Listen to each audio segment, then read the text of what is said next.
नमस्कार। क्या आपने टाल मटोल या प्रोक्रेस्टिनेशन के बारे में सुना है या ये कभी किया भी है?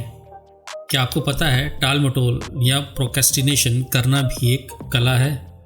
घबराहट होने तक, सर पर पड़ने तक किसी काम को बिल्कुल ना करने की कला। और फिर जब पानी आपके सर के ऊपर आ जाता है तो आप अचानक से दुनिया के सबसे प्रोडक्टिव या काम करने वाले व्यक्ति बन जाते हैं। कम से कम अगली बार तक तो ये पक्का होता है जब तक फिर से आपके सर पर कोई चीज़ या काम ना आ पड़े। टाल मटोल कल के साथ बने रहने की कला भी है। सारे काम आज ही कर लेंगे तो फिर कल क्या करेंगे? रिसर्च से पता चलता है कि 99% लोग जो काम टालते हैं या अंतिम समय पे काम करते हैं, वो लोग अंतिम समय या लास्ट मोमेंट पर काम करने में एक्सपर्ट होते हैं। ये भी ध्यान रखिएगा, टाल मटोल आलस नहीं है, बल्कि यह तो काम को कैसे करना है इसके बारे में सोचना है। काम तो हो ही जाएगा, पहले ये तो सोच लें ये काम करना कैसे है और इसमें ज़्यादा समय देना चाहिए, राइट। टाल मटोल को आप एक क्रेडिट कार्ड की तरह भी समझ सकते हैं। इसमें तब तक हमें बहुत मज़ा आता है जब तक कि इसका बिल हमको मिल नहीं जाता है। काश कोई ऐसा काम होता जिसमें देरी से निर्णय लेने वाले एक्सपर्ट्स लोगों की ज़रूरत होती, तो कितना मज़ा आता। ये सारी बातें हमें या आपको मजाकिया लग सकती हैं, लेकिन इनके परिणाम उतने ही गंभीर होते हैं, क्योंकि टाल मटोल करना, चीज़ों को आखिरी मिनट या उससे आगे तक टालने की कला हमारे रोज़मर्रा जीवन का संघर्ष है। ये एक ऐसी चीज़ है जो हम अपने जीवन में कभी ना कभी करते ही हैं और इसकी वजह से अक्सर नुकसान भी उठाते हैं। काम टालना सिर्फ एक बुरी आदत नहीं है, बल्कि इसकी बहुत गहरी मनोवैज्ञानिक जड़ें भी हैं। रिसर्च से पता चलता है कि काम में देरी करने वाले लोग अक्सर कम आत्मसम्मान वाले, भावनाओं को मुश्किल से नियंत्रित करने वाले और नकारात्मकता से जूझते हुए लोग हो सकते हैं। तो अगर आप भी टाल मटोल की आदत से जूझ रहे हैं तो यह वीडियो आपके लिए है। हम इस वीडियो में टाल मटोल क्यों करते हैं, हम टाल मटोल से कैसे बच सकते हैं, टाल मटोल पर काबू पाने के लिए क्या प्रैक्टिकल स्टेप्स या कदम हम फॉलो कर सकते हैं, इन सब पर आज बात करने वाले हैं। और साथ ही यदि आप कंफ्यूज रहते हैं कि आपके पास तो दिन में 10 काम है, 50 काम है, उनमें से पहले कौन सा करें और बाद में कौन सा करें, ये चुनने में आपको बहुत दिक्कत आती है, तो इस वीडियो के साथ अंत तक बने रहिएगा, क्योंकि वीडियो के अंत में मैं आपको वो जादुई फार्मूला भी बताऊंगा जो आपको सही काम चुनने में मदद करेगा। अगर आप इन्हें फॉलो करते हैं तो ये आपकी प्रोडक्टिविटी को 100 गुना तक बढ़ा सकता है। तो आखिर टाल मटोल है क्या? अगर इसे बहुत आसान शब्दों में कहें तो टाल मटोल कार्यों को देर से करना या टालना है, जिससे अक्सर उन्हें पूरा करने के लिए हमें अंतिम समय में बहुत जल्दीबाजी करनी पड़ती है। यह काम करने के इरादे और काम करने के बीच का अंतर है, जहां व्यक्ति उस कार्य से बचना चुनता है जिसे पूरा करने की आवश्यकता होती है। हम टाल मटोल करते क्यों हैं? तो टाल मटोल करने का पहला कारण है फेल होने का डर। यह हमें उन कामों से दूर करता है जिनमें गड़बड़ी होने का डर होता है या उम्मीदों पर खरा न उतरने का डर होता है। इस डर के कारण हम अपना पहला कदम उठाते ही नहीं हैं। टाल मटोल करने का दूसरा कारण है प्रेशर या कंफ्यूजन। कठिन या जटिल कार्य हमको पहाड़ की तरह लगते हैं, जिससे टालना और विलंब शुरू होता है। कहाँ से शुरू करें, कैसे करें, इतने समय में ये कैसे हो पाएगा? जब इन सारी चीज़ों के ऊपर हमें क्लैरिटी या स्पष्टता नहीं होती है तो उससे हमारे ऊपर दबाव बढ़ जाता है और हम टालना शुरू कर देते हैं। टाल मटोल का तीसरा कारण है नेगेटिव या नकारात्मक भावनाएं। ऊब और चिंता की तरह ही टाल मटोल भी एक दुष्चक्र बना सकता है। जब हम कार्यों से बचते हैं क्योंकि हमें अच्छे नहीं लगते हैं, हमें अप्रिय लगते हैं, तो यह टालना नकारात्मक भावनाओं को बढ़ावा देता है, जिससे देरी और बढ़ जाती है। टाल मटोल का चौथा कारण है प्रेरणा या मोटिवेशन की कमी। जब भी कोई काम हमें पसंद नहीं होता है या जिस काम में हमारी दिलचस्पी नहीं होती है, तो उसे शुरू करने या उसे पूरा करने का मोटिवेशन भी कम हो जाता है।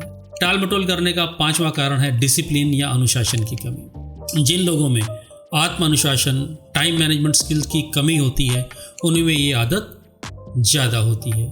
तो टाल मटोल पे विजय पाने के लिए क्या करना चाहिए? टाल मटोल पे विजय पाने के लिए हमको पहला काम जो करना है वह स्मार्ट गोल बनाए। स्मार्ट गोल का मतलब क्या है?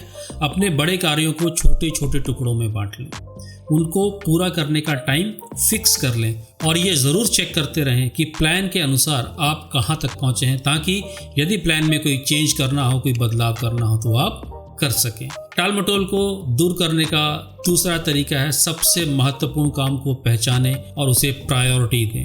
सभी कार्य सामान्य नहीं हो सकते। सबसे महत्वपूर्ण कार्य कौन सा है उसको पहचानें और उससे सबसे पहले निपटें।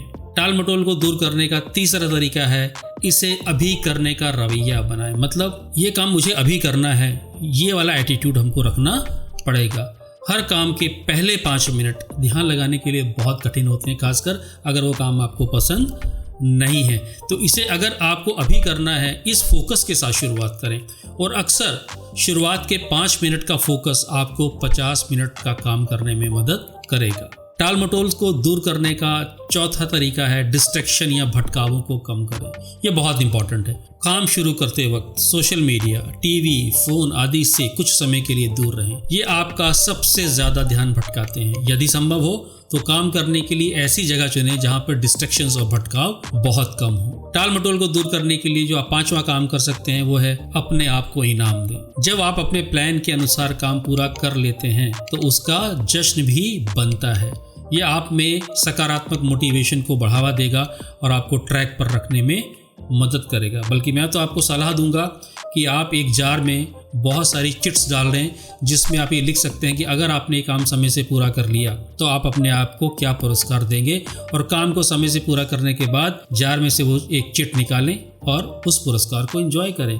ये कॉफ़ी ब्रेक हो सकता है, ये मूवी देखना हो सकता है, ये नाइट आउट हो सकता है, कुछ भी जो आपको भी पसंद हो आप उस जार में डाल सकते हैं। ये आपको बहुत मदद करेगी। एक और चीज़ है जो आपको टाल मटोल से बाहर आने में मदद करेगी, वो है फेल होने से ना डरें। फेल होने के डर से भागने की बजाय उसका सामना करना बहुत ज़रूरी है। अपनी असफलताओं का विश्लेषण करें और उनसे सीखें। खुद पर विश्वास रखें, अपनी क्षमताओं पर भरोसा करें। किसी भी चीज़ में सफलता करने के लिए अभ्यास बहुत ज़रूरी है। तो गलतियों से डरे नहीं, उनसे सीखते रहें और आगे बढ़ते रहें और उनका उपयोग आगे बढ़ने के लिए करें।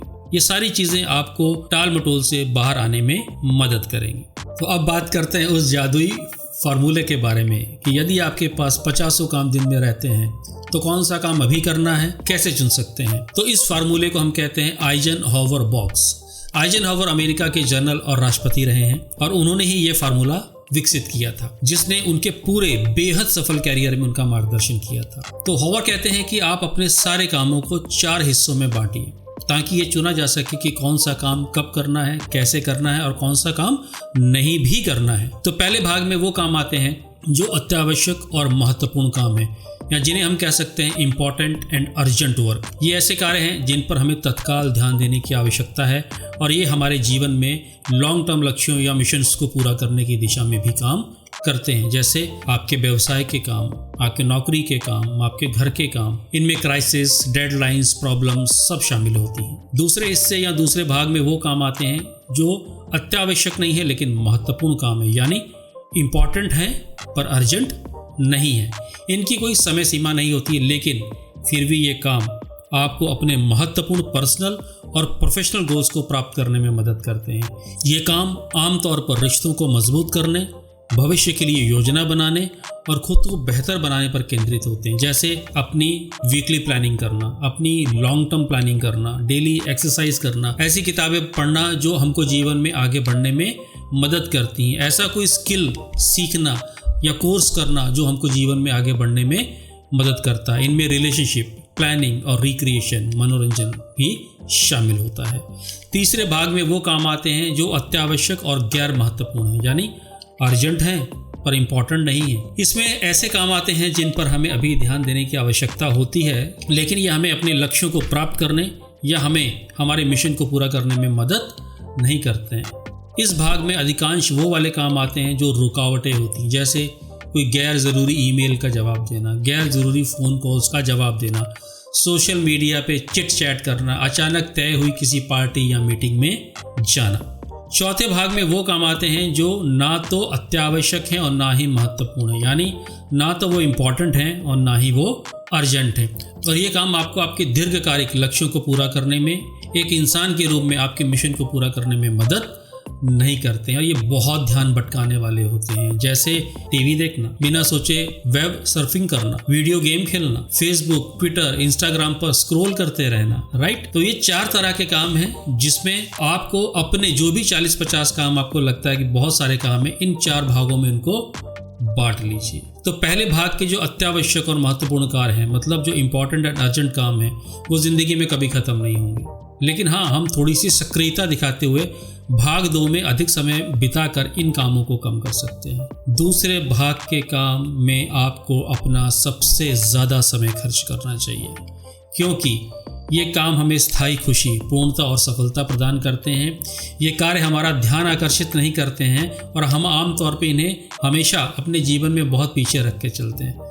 हम ये मान के चलते हैं कि जब सारे हमारे अर्जेंट वाले काम खत्म हो जाएंगे तब हम जीवन में महत्वपूर्ण काम करेंगे। यकीन मानिए, वो समय कभी नहीं आएगा। आप आज जितना व्यस्त हैं, आगे भी उतना ही व्यस्त रहने वाले हैं। और बहुत से लोग अपना बहुत सारा समय भाग 3 के कार्यों में भी बिताते हैं, जबकि वो सोचते हैं कि वो अर्जेंट काम निपटा रहे हैं। भाग 3 के काम दूसरों के लिए महत्वपूर्ण हो सकते हैं, आपके लिए महत्वपूर्ण नहीं है। क्योंकि अगर आप अननेसेसरी ईमेल्स का जवाब देंगे, अननेसेसरी चिट चैट करेंगे, अननेसेसरी फ़ोन कॉल्स को उठाएंगे और बातचीत करेंगे, तो एक दिन आपको लगेगा कि अरे यार, काम तो मैं बहुत ज़्यादा कर रहा हूँ, लेकिन मेरे जो जीवन के लॉन्ग टर्म गोल्स हैं उस दिशा में आगे मैं नहीं बढ़ रहा हूँ। हम में से अधिकतर लोग अगर अपने टाइम का ऑडिट करें तो हम पाएंगे कि हम भाग 4 के कार्यों पे बहुत समय खर्च करते हैं, जिसके बारे में मैंने आपसे पहले बात की है। टीवी देखना, मोबाइल पे स्क्रॉल करना, ट्विटर, फेसबुक, इंस्टाग्राम, राइट। आप इस भाग 4 के कार्यों को अपने जीवन से कभी ख़त्म नहीं कर सकते। हाँ, आप इसका सही तरीके से उपयोग ज़रूर कर सकते हैं, क्योंकि जब आप अपने आप को तनाव मुक्त करना चाहते हैं, आप कोई मनोरंजन करना चाहते हैं, उस वक्त आप इस समय का या इस भाग 4 के कार्यों का प्रयोग कर सकते हैं, राइट। तो अधिकांश समय अत्यावश्यक नहीं बल्कि महत्वपूर्ण कार्यों को करने में बिताएं।